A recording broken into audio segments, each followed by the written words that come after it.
Hello student, welcome to the e-learning class. So today we are going for class 8 subject maths. So हमारी exercise चल रही है 2.2. तो आज हम करेंगे टेक्सचुअल एनसीईआरटी का क्वेश्चन नंबर 4। तो जैसे कि मैंने आपको एक्सप्लेन कराया कि मैथ्स में कोई भी क्वेश्चन सॉल्व करने से पहले हमको क्वेश्चन को पढ़ना चाहिए कि वो क्वेश्चन में क्या पूछा है। तो सेम है यहाँ पे पूछा है sum of two numbers be 95 if one exceed the other by 15 find the number। तो कहने का मतलब है कि दो नंबर हैं जिनका सम है 95 और जो एक नंबर है वो दूसरे से 15 ज़्यादा बड़ा है। तो हमको नंबर्स बताने कि वो दोनों नंबर्स क्या होंगे। तो क्वेश्चन बड़ा सिंपल सा है। तो सबसे पहले हम क्या करेंगे, हम यहाँ पर लेट कर लेंगे नंबर। तो फर्स्ट ऑफ ऑल हमने लेट कर लिया, let the number be x. तो यहाँ पे देखिए मैं मार्क कर रहा हूँ ये स्टेटमेंट को, ये आपको स्टेटमेंट इंपॉर्टेंट है, आपको ये लिखनी है। तो सबसे पहले हमने एक नंबर को लेट कर लिया, वो नंबर था हमारा एक्स। तो दूसरा नंबर जैसे ही अगर हम एक एक्स माने तो दूसरा नंबर पहले वाले से 15 बड़ा है। तो यहाँ पे जो इक्वेशन है ये वाली, ये क्या कह रही है, ये इक्वेशन यहाँ से उठा रहा हूँ मैं। If one exceed the other by 15, कहने का मतलब ये है कि अगर हम एक नंबर एक्स लें तो दूसरा वाला जो नंबर होगा हमारा वो दूसरे एक्स से 15 बड़ा है। ठीक है, तो हमने इस स्टेटमेंट को इस कंडीशन को सेटिस्फाई करने के लिए हमने लिख लिया कि जो दूसरा नंबर है वो पहले से 15 बड़ा है, x प्लस 15 कर लिया हमने। तो अब हमारी जो कंडीशन है वो कंडीशन क्या कहती है कि x प्लस इन दोनों का जो सम है, इन दोनों नंबर्स का सम कितना है, वो है 95। अब क्लियरली यहाँ पे देख पा रहे हैं इन दोनों का जो सम है वो है 95। तो ये स्टेटमेंट मैंने यहाँ पे बना दी, ये कंडीशन यहाँ पे सेटिस्फाई होगी। इन दोनों का सम, पहला नंबर हमारा था x और दूसरा था x प्लस 15। 15 क्यों आया, क्योंकि जो सेकंड नंबर है वो फर्स्ट नंबर से 15 बड़ा है, तो उसमें मैंने ऐड कर दिया।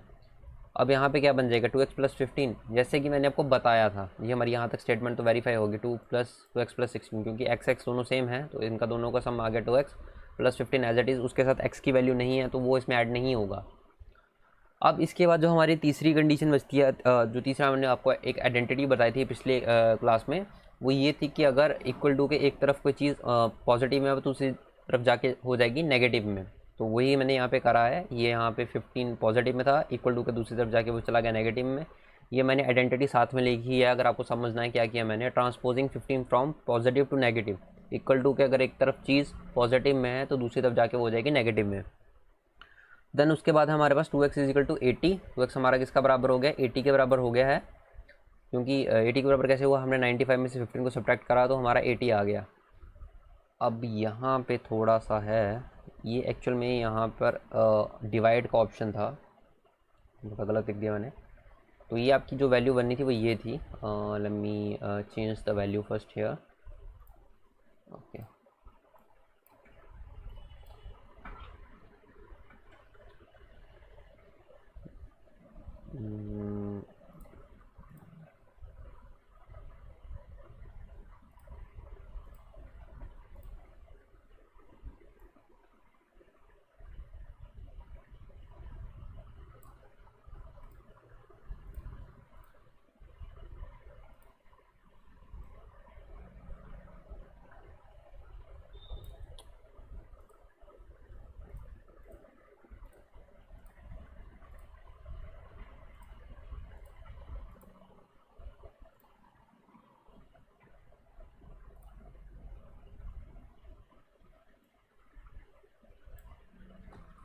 यहाँ पे जो हमारी वैल्यू बन रही थी वो बन रही थी 80/2।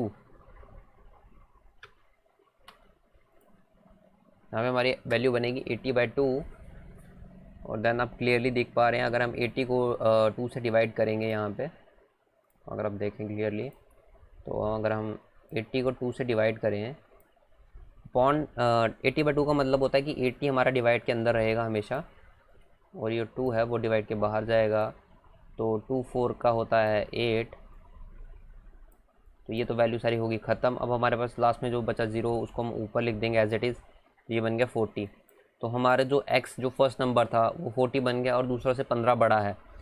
तो आप यहाँ तो ऐसे कर सकते हैं, टोटल में से सब्ट्रैक्ट कर सकते हैं। अगर आपको ये स्टेटमेंट ऐसे नहीं लिखनी है तो आप एक स्टेटमेंट और लिख सकते हैं।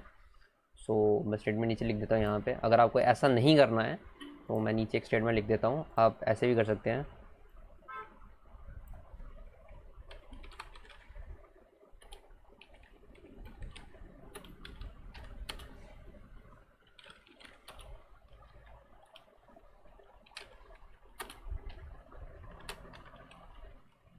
ओके, और ये स्टेटमेंट हमारी कहाँ से आई? अगर आपको ये नहीं पता तो मैं यहाँ से बता देता हूँ कि हमने ये जो अदर नंबर की स्टेटमेंट निकाली थी, हमने एक्स में की जगह एक्स की वैल्यू तो हमारी 40 आ गई, हमने इसमें 40 पुट करा तो हमारा 55 आंसर आ गया। तो आई होप स्टूडेंट आपको ये क्वेश्चन समझ आ गया हो। अगर आपको ये क्वेश्चन समझ आ गया है तो प्लीज़ लाइक कर दें वीडियो को, और अगर आपने इस चैनल पर सब्सक्राइब भी कर दें। तो कल मिलते हैं हम अपने नेक्स्ट क्लास में, तब तक के लिए बाय बाय।